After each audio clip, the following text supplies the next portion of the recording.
This is the Voice of Wichita Falls.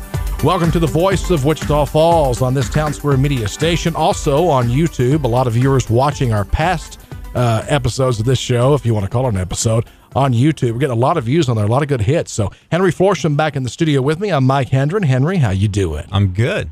Glad to have you back. Yeah, good to be back. Thank you. Yeah, and Henry will actually get a nap somewhere around 6 p.m. on the 6th of May, I think, or something like that. Oh, no. Yeah. The day after the election, we've got a group flying out to California to try to recruit some manufacturers to move back. So I will rest come the next weekend after the election. Yeah, has not been a lot of rest for you these last few weeks. It's good, though. We're having fun. Yeah, it's things are working, I think, in our favor here on some of this stuff. I'm hearing some good feedback, not just on this program, but also on the bond election too. I think we've actually I came out officially in favor of all 7 of the proposals and have been making my case for them on my weekday show for the last few days now. And I know Henry's had some name calling thrown at him, and I have as well. Apparently, I'm a shyster. I didn't even know that word was used anymore. Hadn't heard. The last time I heard that word was a Popeye cartoon about 40 years ago. Whatever. Anyway, well, this morning here on The Voice of Wichita Falls, we got a couple of guests with us that are both involved with a new startup in downtown Wichita Falls, a new company that has come to town.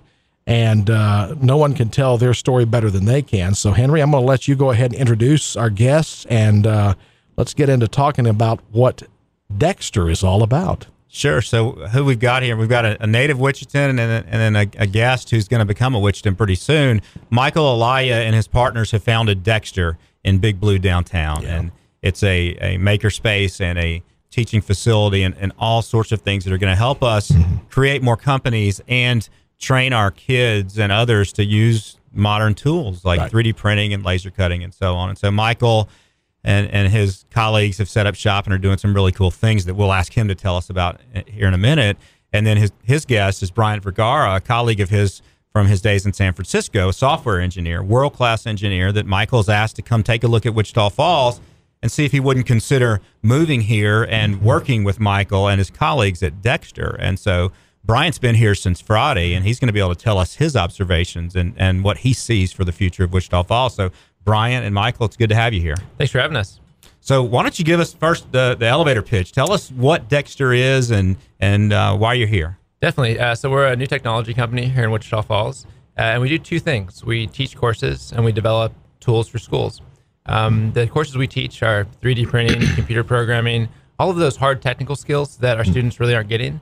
And so we're teaching 8-year-olds right here in Wichita Falls how to program computers, how to turn their ideas into reality with 3D printing. Right. We also have adults, and so we're teaching them Python programming. So all these skills that we need as a community, we're doing that at Dexter. And then the other part of our business, we're developing our own curriculum and software tools to help improve schools. So we've had a really good relationship with WFISD, and we're excited to roll out some of our tools to help them improve what they do. So it's just been really amazing to see the kind of support in this community. And I think if we're going to become an economic powerhouse and get some innovation in the city, we really need to think about what's our workforce and the skills that they have. We have all these metrics about employment, but how many computer programmers are in Wichita Falls? Outside of the computer science program at Midwestern, is it 5? Is it 10? Is it 20? If not, we're in many ways, we're illiterate when it comes to these digital tools.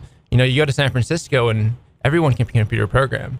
So imagine if you went to a city and people couldn't read or write. And so as a city, as a community, we need these skills. And so a huge part of our business and what our mission is to kind of bring those skills to Wichita Falls. And so far, it's just been amazing, from 8-year-olds all the way up to 45-year-olds and 60-year-olds to see that people can reskill in a short amount of time, give them the tools that they need in order to make an impact. It's just been a really amazing experience. Tell us about the 8-year-old girl. You told us the story before that's designing things with Dexter. Yeah, so we have an 8-year-old girl that came to one of our 3D printing courses, and she learned all about how the 3D printers work and computer-aided design, which is something that as a mechanical engineer, I took 4 years in college to learn. But with those skills, she is now starting her own business, and she's designing her own 3D printed jewelry and selling it on Instagram. And that's happening right here in Wichita Falls. It makes a lemonade stand seem a little bit old hat. Yeah. And that's what happens whenever you provide people with the skills and access to the tools like 3D printers. They create things. They make new businesses. And That's really exciting for me. Yeah, Mike, imagine what that means to that girl and her family. Right. You know, if this catches on and she's able to start attracting an audience and sell more, her education for the rest of her young education life needs to be focused at how does she get better at doing that. Exactly. Instead of our traditional education path, she could have her entire life lined out for her doing something that she loves and took it upon herself to learn how to do, right, and would never have been able to do had not Michael and the Dexter team set up shop here. Exactly. I mean, that's pretty incredible. And the fact that you're able to do what you're doing, you talked about how it took you 4 years in college doing the computer-aided design thing. You had to get a degree for that. And it sounds like you're able to teach many of the same skills. You're teaching it in a shorter period of time. So you're going to enable people to, if they want to change career fields and they need those skills to do it, they're going to be able to gain that in a much shorter period of time. That's going to put more people with different skills in the workforce in a shorter time frame and make them more readily available. And that's got to be attractive to business to be able to have more people available in less time. Yeah, I want to tell you a story. So we did a ton of renovations at Big Blue, and this really great painter there, his name was Chad. He's been working there for several weeks doing those renovations. We started to talk about what we do at Dexter, and his eyes just lit up, because he's not in a position financially to go back to college. So now he signed up for our Python programming course, and so we have this 45-year-old painter that's going to learn to computer program. So what does that mean for his career prospects? It's really transformational. Right. And jobs like that are jobs that can be done. We can attract, hopefully, companies to Wichita Falls that will need people like that. Those are also jobs that can be done remotely, too. You'll have companies that need employees who aren't necessarily on their site. Maybe they've got an office in Houston, but they could use someone in Wichita Falls that has those skills that can do work remotely for them as well. I mean, that's become a big thing here in the last few years, is working remotely.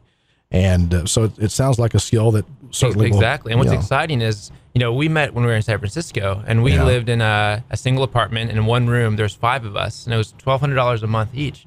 And so there's this big exodus away from places like Seattle and San Francisco with these people with these technical skills, and they're setting up shop in places like Nashville and potentially Wichita Falls. And so we have a real opportunity to become a hotbed of startups and engineers and software developers that want to live here because we have a cool downtown, we have a good environment, and the cost of living is so low. And they're doing, remote development work for companies all across the world, bringing money into the economy, new money. And that's what we need. Yeah, we really do.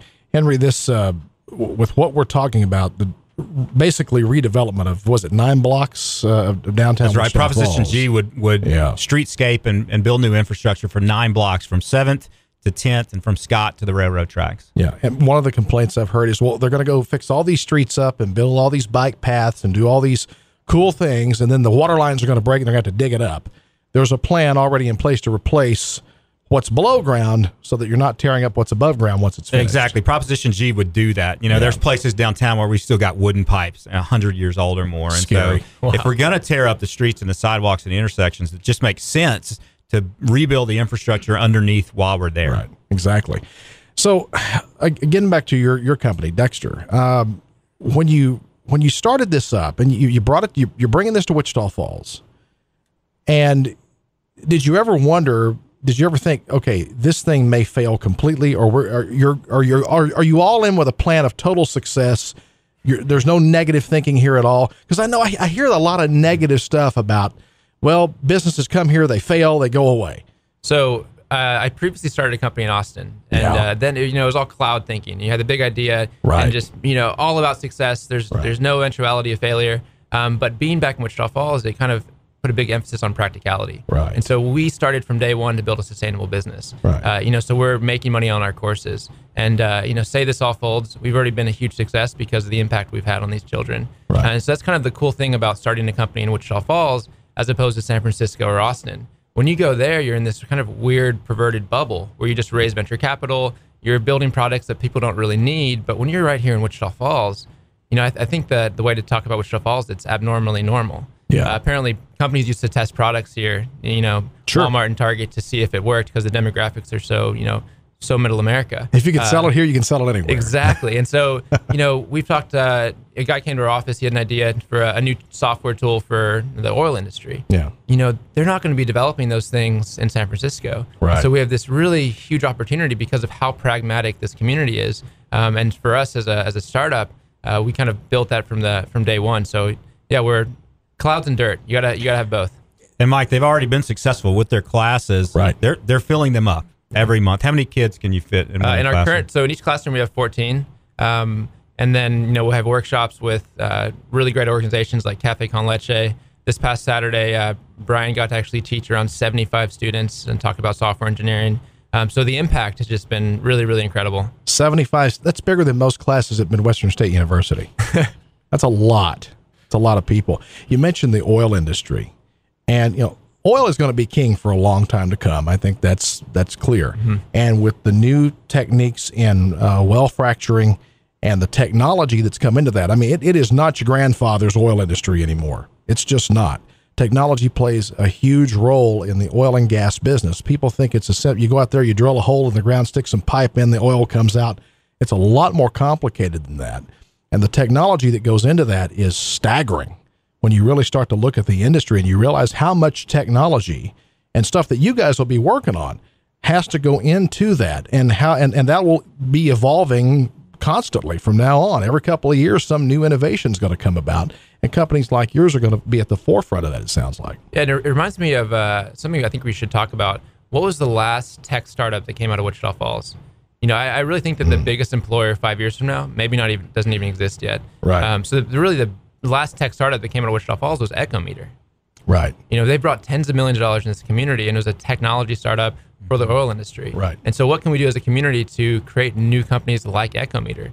And it's just like this really incredible environment right now because we have such a diverse workforce that works in the oil industry, that has these experiences and these skills. So if we can just pair that with some of these more technical skills, I think we're going to see some really incredible things pop up. And what that means for the community when you have a new company that employs 30 engineers, man, that's going to be a game changer. And people don't typically think of manufacturers and oil field stuff being high tech, but these are the highest tech companies we've got in Wichita Falls. And so one of the things they can do is help somebody that's already in manufacturing. It's got an idea about how do I build a better tool or product, and come work with the guys at Dexter to design it and do a 3D print job of it. And so then you've got a prototype and you can test it. Right. And so in addition to teaching classes on these skills, they're going to be able to help spur new manufacturing in Wichita Falls. And so it's all tied together.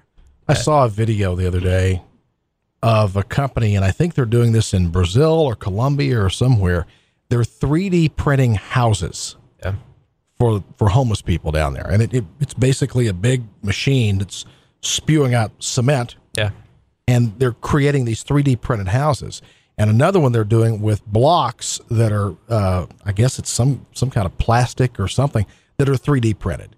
And these things interlock together, and they build houses out of them. It's really incredible stuff, these 3D printers are. And it's not just the innovations you're going to bring with new companies coming to town, but also how you can help existing companies that are already here and in other cities as well. I mean, this is something that can grow well beyond Wichita Falls even, too.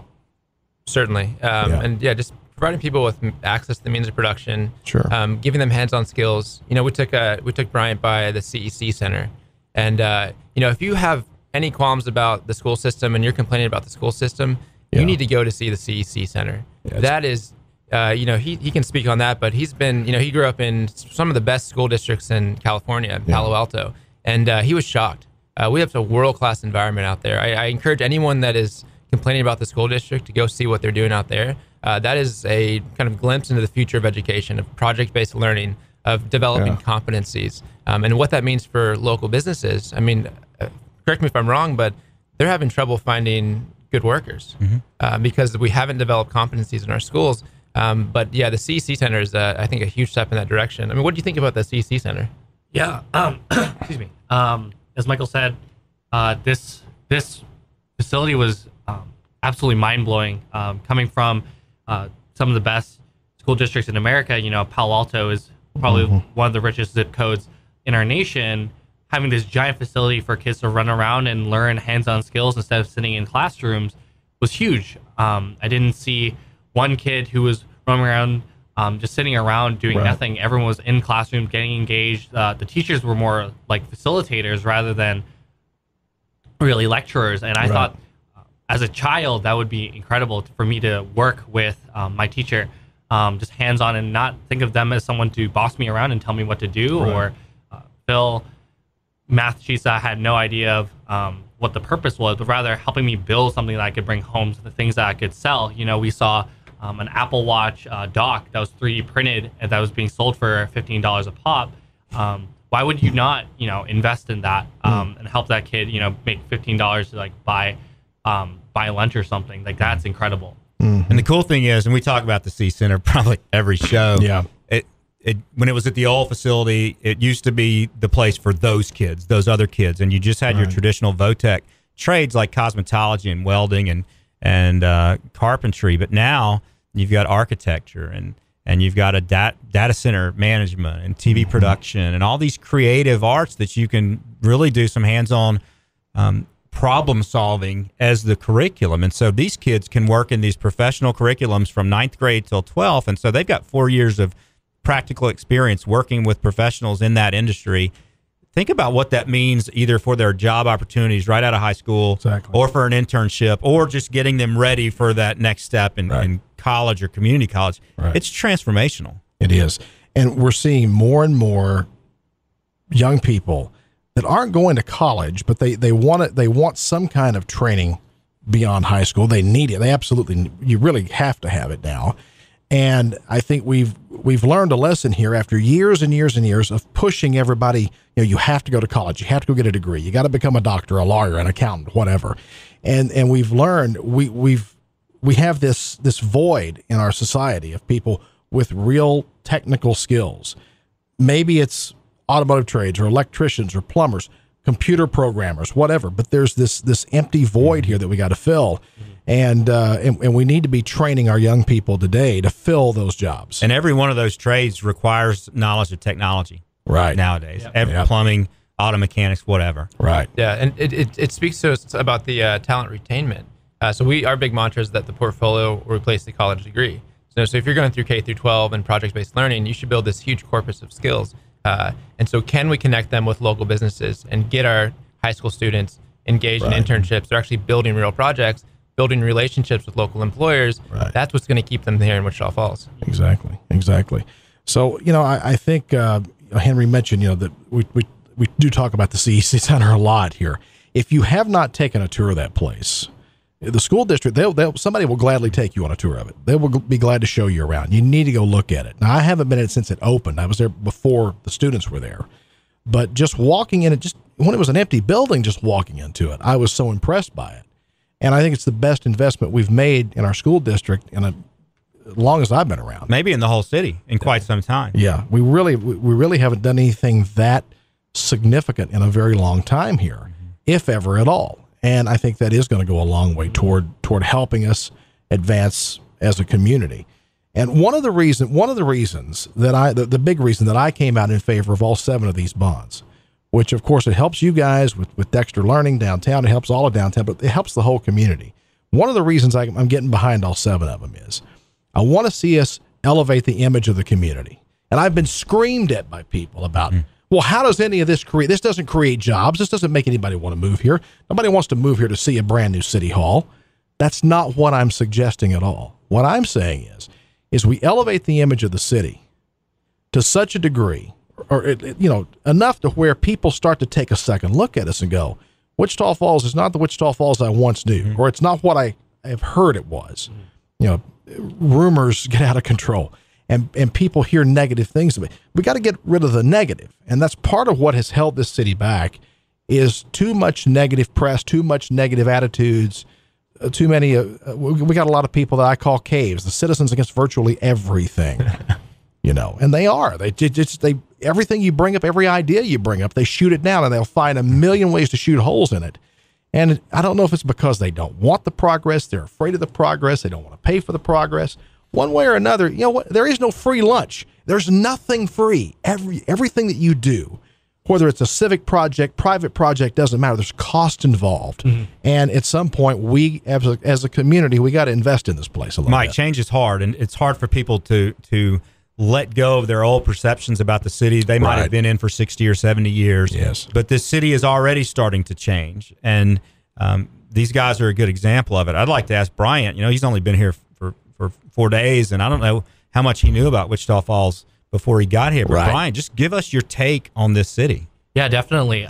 So a couple months back when I started hearing about what Michael was doing here, I thought to myself, it's Wichita Falls, Texas, right? It's in the middle of nowhere, 2 hours west of Dallas and 2 hours south of Oklahoma City, literally in the middle of America, thinking to myself, I have this conception of what Texas is like. I'm from the Pacific Northwest, and I thought to myself, it's Texas, tumbleweeds, desert everywhere, people with like cowboy hats and revolvers on their hips. That's Mike. That's me, usually. But I dressed down today just for you guys, all right? But for me, when Michael told me to come down, I was very skeptical about, the desire to stay here. Like, he was kind of joking around with me about potentially staying here and helping him work on Dexter and all these things. I thought to myself, I have a big corporate job in Seattle. I'm going to move out there. I'm going to live a really comfortable life and do some, do the 9-to-5 thing until I'm 65.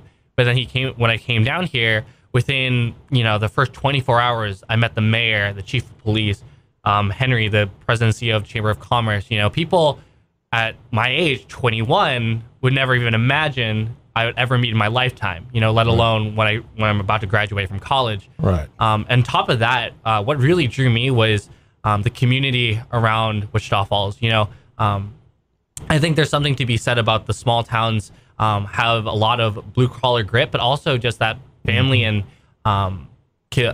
close-knit community that you don't find in Seattle or in Austin and San Francisco. Right. Like, I can't go into a coffee shop in Seattle and say hello and to anybody in the coffee shop and be able to have a conversation with them. That's just not what we do. Right. And on top of that, in terms of working and being involved in the community, the reason why a lot of startups fail in those big cities is because everyone's against you. No one wants you to see you succeed. We're taught as entrepreneurs. I was very involved in the entrepreneurial community at University of Michigan. A lot of what we're told is like, you got to have that hustle, you have to have that grit. Everyone's going to want to see you fail. You have a bunch of competitors. The community doesn't want to see you succeed. You have to, raise venture capital, all these things. But then you come here, there's businesses like even like restaurants that are quote unquote competitors wanting to support each other, wanting to like build a better community, a better network of people. And then from the startup perspective, people in the community, like Henry and the mayor, want to see us succeed. They want to invest in us, want to invest in the children and the future of this city, which really stuck out to me and really hit home because, we went to Fane Elementary School yesterday and met this little girl in second grade named Onyx, and she was giving presentations about nutrition. She used the word supple in there, and I didn't even think she knew what the word supple meant. I didn't know what the word supple meant when I was 8 years old. No. And she was just so excited, and everyone in that classroom was so excited to hear about, building their own toys, using 3D printing, making their own video games with computer programming and stuff. Yeah. And that's what really sold it for me, was the idea that this city is, as Michael said, big enough where we can, change it, or small enough that we can change it, big enough that it makes a difference. And I think in large cities you lose perspective. Things get so big and so broad and so massive, and there's so much. There is almost so much competition that you lose sight of relationships. And in places like Wichita Falls, relationships matter.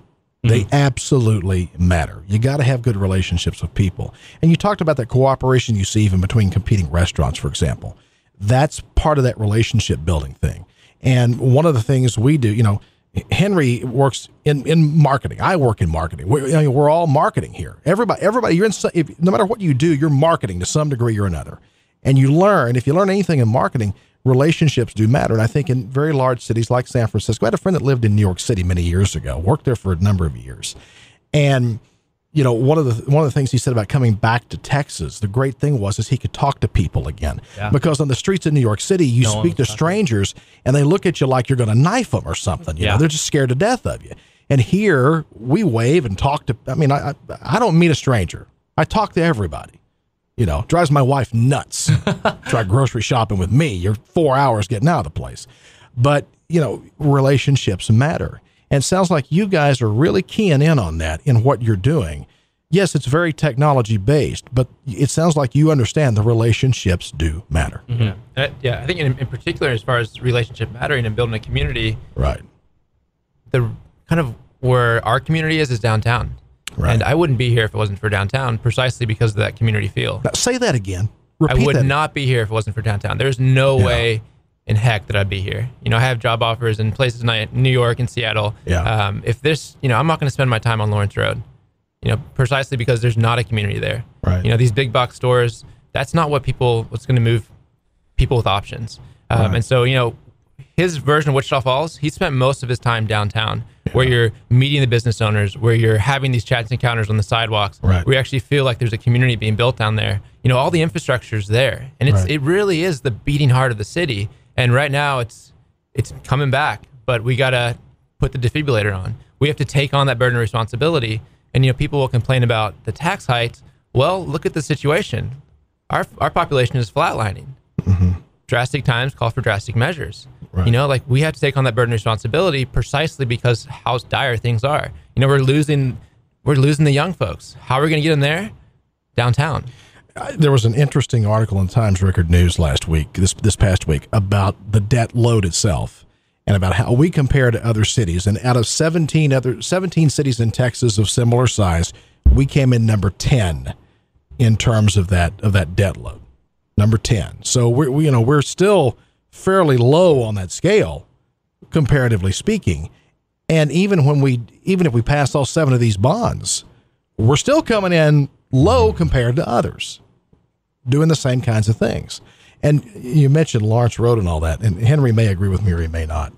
But I really believe, Lawrence Road, Kent Boulevard, Southwest Parkway, Caulfield Road, those don't need a lot of marketing help. They kind of sell themselves because they are major retail hubs. And you've got people clamoring to buy real estate over there. Downtown needs that lift. And here's the thing. Every city's got some kind of retail quarter. Every city does. Even the smaller cities now, retailers are identifying opportunities there. But not every city has brought their downtown back and really built it into something. And so we've got the right mix of people now, and the community feel down there is amazing. We've got to, as a community, take that to the next level so downtown becomes part of the image of the city to the outside world. And that's where Proposition G comes in, to really make it more welcoming and safe to walk around, and that unique feel that you get when you go to places like Bricktown or Sundance Square or other districts that have done this right. Yeah. Let me ask Bryant. So if Bryant, it sounds like he's gonna be moving to Wichita Falls. Like we did the recruiting job, thanks in large part to how awesome the community is. Yeah. So if he comes on board, he'll be the CTO. He'll be leading our software development. And now his job is to recruit some of the best engineers. And so he's already has a long list of his friends from University of Michigan. So my question to you is, where are you going to take them when they visit Wichita Falls? Yeah, definitely. I mean, multiple businesses all over the place. I came in thinking, the food here is going to be awful, but the food here is incredible. That's a big draw for computer scientists because all we do is eat and code, but that it is what it is. You got lots of chances to eat around. Like places like Odd Dog, places like 8th Street, Carrot. Places like these mom and pop shops that have a lot of character and a lot of they don't have to worry about the glamour and the fame of like making everything look super pretty. It's really about the heart of what they're doing, their businesses, as well as walking around downtown, seeing all the parks, the greenery. You don't get that in New York City, that's for sure. And walking around, seeing the open spaces, the blue sky. In Seattle, all we get is rain, so it'd be nice to get some warm weather for a little bit. I know my friends from the University of Michigan, for sure. You guys are complaining about 55-degree weather. We are in shorts and a t-shirt, maybe even like a tank top, in that kind of weather. And I think for me as a developer and as an engineer, the biggest draw for me was I can write code, I can build things that matter and that will change people's lives. Like Michael and I have been talking about a lot. I had an offer from one of the biggest global services firms in the world, right? Ernst & Young. My friends are working at Facebook and Apple in San San Francisco and the Bay Area. But in reality, what kind of impact are you making? You know, a lot of schools now talk about entrepreneurship, you know, creating businesses, creating opportunity, creating jobs, you know, but that's in the context of going to those big cities and finding the best talents. Like, why not bring it here where you don't have to pay $2,000 for 800 square feet? You don't have to be spending, you know, hundreds of thousands of dollars for office retail space.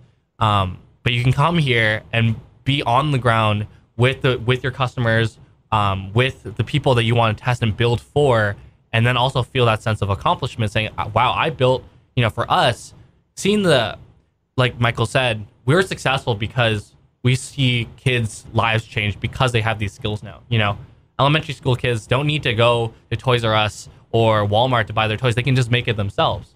You know, like that's huge for me. But I think things are happening, and I'm really excited. Okay. Michael, Bryant, tell us a little bit as far as Dexter. How do people get in touch with you if they want to learn more about the company? How do they reach out to you and get in touch? So you can go to our website, dexterlearning.com, and you can read all about the different courses that we have available. We'll have a summer program for kids as well, but we usually have monthly courses going on, everything from Minecraft programming to 3D printing, and then adult courses as well. And then also just come visit our space. You know, so we're downtown in Big Blue on the second floor. Doors are always open, so just come and see. You know, because this is about changing the expectation of what Wichita Falls is. You walk into some of these places, and you hear people say, this doesn't feel like Wichita Falls. Well, guess what? This is Wichita Falls now. You know, things are changing. So come to our space, and I think your expectations of what's possible down here will be drastically changed. Guys, thank you for coming in today. This has been very, very good conversation, very informative, very educational.